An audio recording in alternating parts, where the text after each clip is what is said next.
kábídà wa léèrè ǹjẹ́ àti ka Qur'an lẹ́nu oníkàlùkù gbọ́dọ̀ ní wírd ni bóyá hizbu kan bóyá jùzù kan lójoojúmọ́ àwọn salaf ọlọ́nkọ́ bá yọ́nú sí wọn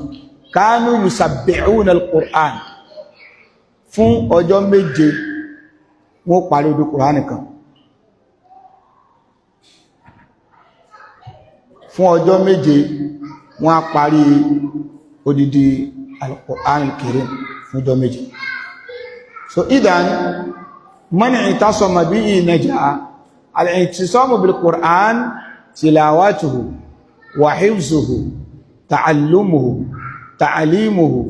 tafahum ma'ani wa tadabbur ayat ìtumọ̀ pé èyàn dìrọ̀ mọ́ Qur'an kéèyàn máa ké